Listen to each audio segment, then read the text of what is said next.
আগামী 10ই আগস্ট বহুল প্রত্যাশিত এসএসসি রেজাল্ট পাবলিশড হবে। 3টি গেটওয়ের মাধ্যমে তুমি তোমার রেজাল্টটা পেতে পারো।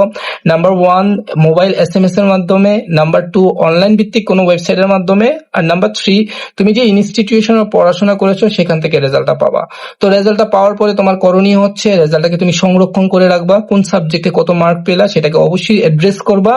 এটা করার কারণ হচ্ছে তোমার যদি কোনো সাবজেক্টে মার্ক অল্পের জন্য A+ না আসে, তুমি সেগুলোকে আবার রিঅ্যাপ্লাই করবা, তাহলে তোমার রিচেকের মাধ্যমে অনেক সময় কিন্তু নাম্বার বেড়ে যায়।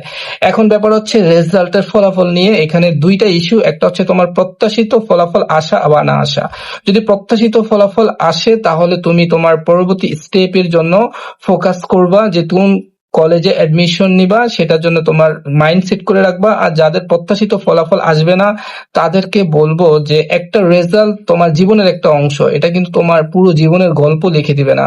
তুমি অ্যাড্রেস করবা যে কোন কোন জায়গায় তোমার মিস্টেক হয়েছে, ওই অ্যাড্রেস গুলাকে তুমি আগামীতে আরো ভালো কিভাবে করা যায় সেই মিস্টেক গুলো যাতে না হয় সেখানে ফোকাস দিবা। আশা করা যায় তোমার এইচএসসি তে তুমি যখন আবার নতুন করে শুরু করবা তাহলে তোমরা ওইখানে যদি খুব ভালো ফোকাসিং দাও, এটা রিকভারি করার কিন্তু ভালো একটা চান্স আছে।